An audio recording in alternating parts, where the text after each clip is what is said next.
Coming up, he would typically provide a comedic response to the question and then give his real answer, and his comedic responses were legendary. Welcome back to Political Spirits. I'm your host, Franklin Rye. We still stand for the proposition that the left and the right should have a few drinks and talk. Compromise is not a requirement. If those discussions result in us changing or even abandoning our positions, that's fine. If they don't, that's fine too. We just need to talk to each other. In that way, we can unify through speech. And if the discussion becomes a bit heated at the end of the night, we should still be able to split up the bar tab and be on our way. So what are we going to talk about this week? Well, for this segment, we're going to go back to the 3-segment format. This time, the first will be the longest, the second not nearly as long, and the third by far the shortest. Let's start by talking about something which shouldn't be partisan and which has been the subject of stunning developments in recent weeks and which should be of tremendous interest to everyone, everywhere, but in the big scheme of things hasn't actually dominated the conversation. Incredibly, when you think about the scale of the issue and what it could mean, much of the public seems almost blasé about it. What am I talking about? I'm talking about unexplained aerial phenomena, or UAPs, what we used to call UFOs, and the startling recent revelations from the Department of Defense confirming that they're real. And I include in those startling revelations the disclosure by retired Navy Lieutenant Ryan Graves on 60 Minutes that he and some of his fellow servicemen encountered UAPs, quote, every day for at least a couple of years, close quote. Think about that. For my entire life until recently, when I heard about a UFO sighting, it was spotted by some excited guy in the middle of nowhere, or a borderline intoxicated couple, or the real-life version of the Randy Quaid character from Independence Day. And the quirky true believers who'd show up at conventions or be interviewed on the overnight radio program I'd sometimes listen to as I was driving across Alligator Alley in South Florida, towing my boat to a saltwater backcountry destination in Everglades National Park as far as possible from the bustling population of Broward County in search of a monster fish. And frankly, I never believed any of it. It was simply a way to stay awake on that boring pitch-black drive across Alligator Alley when I'd grown tired of every ear-shattering hard rock and heavy metal tune I could find on my phone, being sure to immediately forward to the next tune if I happen upon something even remotely close to easy listening. That's not what you want coming through the speakers when sleep is the enemy. I suppose it was a form of karma, given that I didn't believe what those radio guests were pitching, because when I did hook a truly monster fish, it would inevitably break the line or throw the bait, and I'd be left telling my story of the one that got away, with my listeners probably doubting me every bit as much as I doubted those radio guests. And think back to that earlier episode where I talked about the quirky, obsessed political activist in Nevada who I observed during one of my lobbying trips to the Capitol in Carson City. He wore a sport jacket covered with decals publicizing his cause.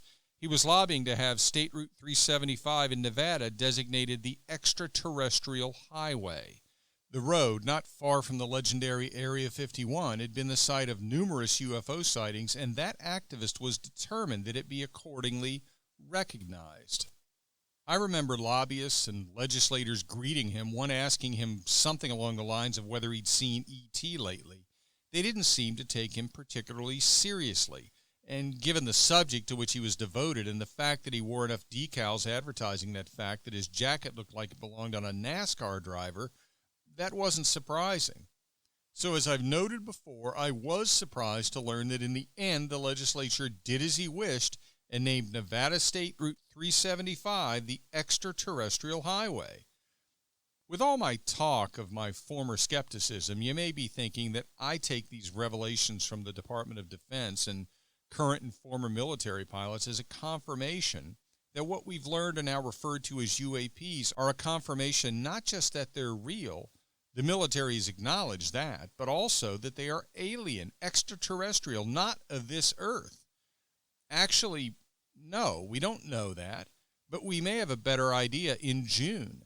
That's when a report from the Director of National Intelligence and the Secretary of Defense providing the details of what the government knows about UFOs is to be provided to Congress and then made public. If you haven't heard about this previously, the fact that such a report is to be issued might surprise you, but it was part of the massive appropriations bill President Trump signed last year.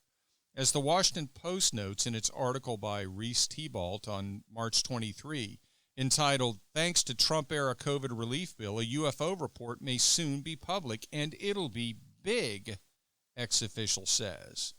The requirement was within the committee comments section under the heading, quote, "Advanced Aerial Threats," close quote.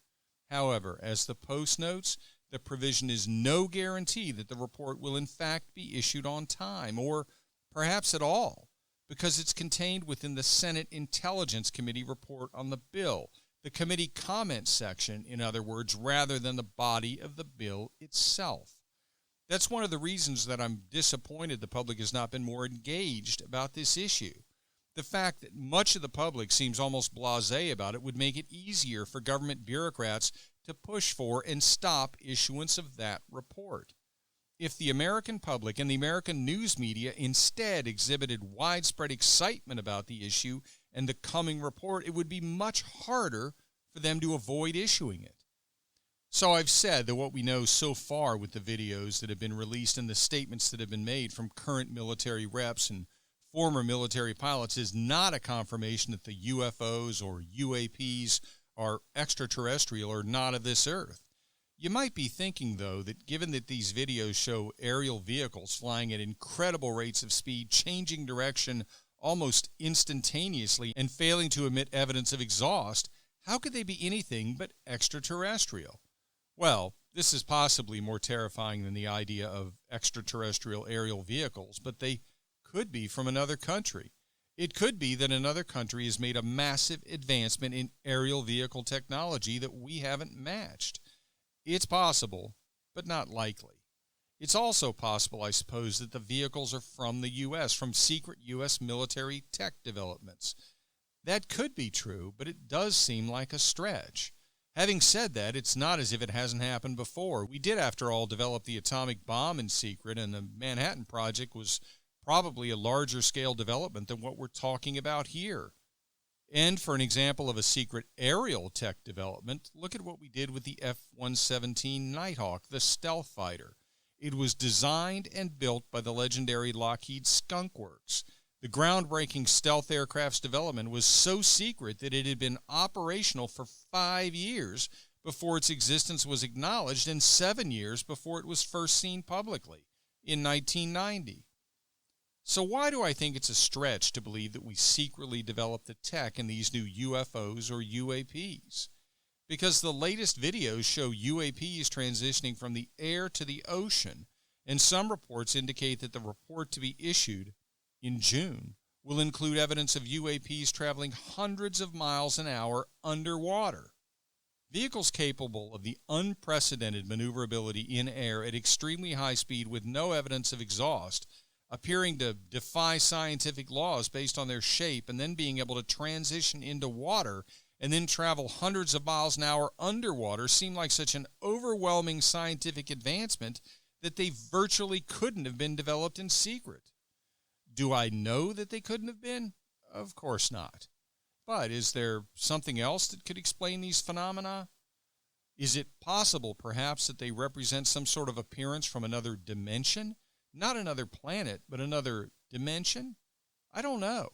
And unfortunately, my suspicion is that after this June report is released, whether released in June or at some later point, I don't think we're going to understand that either.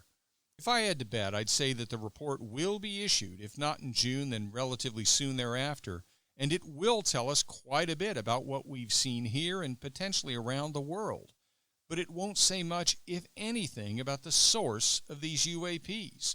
Call me unjustly skeptical if you wish, but if the Department of Defense knows where they're from, I have a hard time believing they're going to tell us. Next topic. Vintage comedian makes an astute observation. We've all been entertained by quick-witted comedians. There have been many great comedians who I've watched and listened to all my life. In recent years, though, their numbers have shrunk as political correctness has taken hold, and the risks that comedians must take to entertain have risen to the point that most comedy just isn't funny anymore. Moreover, if a comedian is talented, it doesn't necessarily mean he's quick-witted. Comedy routines are typically written well in advance, and the good ones are therefore not necessarily evidence of being quick-witted, but rather simply evidence of being very witty. The thing about comedians which has always impressed me, though, is that in the midst of making us laugh, they often make us think. And sometimes those funny observations that should make us think are more astute, much more astute, than the sober, serious commentary peddled by those supposedly more deserving of our respect. In my youth, there was one comedian who constantly exhibited a quick wit, and frankly, until recently, I'd forgotten about him. And the fact that I've been reminded of him and recently watched plenty of video of him at his best is thanks to something that I don't typically hold in particularly high regard: the YouTube algorithm. Somehow, the YouTube version of HAL 9000 from 2001: A Space Odyssey figured out that I would be interested in watching old videos of the late comedian Paul Lynde in the center square on the old TV game show Hollywood Squares. Now, this show goes way back. It started in the mid-1960s, and in its original run lasted until 1981. My memories of the show are from the 70s. The concept of that show was that the two contestants were playing tic-tac-toe against each other, with the tic-tac-toe board displayed as 9 celebrities stacked in lighted boxes, with comedian Paul Lynde eventually occupying the center square on every show. A contestant would secure an X or an O by correctly deciding that a celebrity's answer was right or wrong. As in any game of tic-tac-toe, the center square is the most important, so Paul Lynde would virtually always be called on at least once per game. He would typically provide a comedic response to the question and then give his real answer, and his comedic responses were legendary. He pushed the limits of what was considered acceptable by the censors on 1970s television, always cracking up his fellow celebrities, the contestants, and often, most of all, the host, Peter Marshall. So why do I bring up comedian Paul Lynde on a political podcast? Because among the videos that the YouTube algorithm put in my queue was one where Paul Lynde cracked a joke that actually made a political point which far too many people have forgotten. The question asked by Hollywood Squares host Peter Marshall, quote, "Pride, anger, covetousness, lust, gluttony, envy, and sloth are collectively known as what?" The response from Paul Lynde, sitting in the center square, quote, "Oh, the Bill of Rights," close quote. Yes, it was funny. Everyone cracked up, but it was also an astute observation. Far too many people today have adopted an attitude that only their vision of what's good, of what the collective we or a subset of us or the planet need from the perspective of the woke individuals and the corporations that have chosen to espouse their woke ideology is protected, that only those woke behaviors, thoughts, beliefs, and policies are enshrined in the Bill of Rights, and those which fall outside of the behaviors, thoughts, beliefs, and policies espoused by the woke among us aren't subject to its protections and are open to infringement and prohibition. As has often been said, and I'm paraphrasing here, it's the unpopular, outrageous, offensive speech which the First Amendment was designed to protect most of all, because it's the most likely to be attacked. And as Paul Lynde's joke reminded me, we must all keep that in mind whenever we think about the protections in the Bill of Rights and what it's designed to ensure. Next topic. A moving reminder in USA Today. This is going to be a very brief final segment. If you've listened to quite a few of the episodes of Political Spirits, you know where I stand on transgender athletics.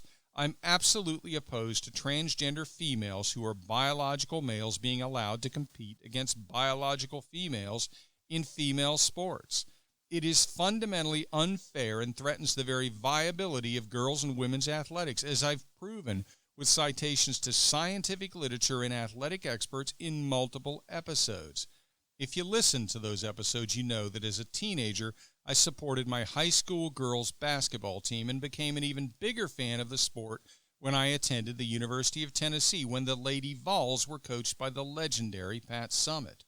I read an article today which brought home again just how wrong it is to allow transgender females who are biological males to compete against biological females in female sports.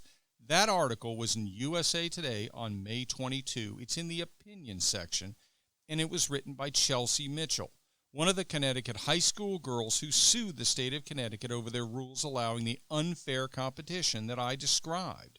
It's entitled, "I was the fastest girl in Connecticut, but transgender athletes made it an unfair fight."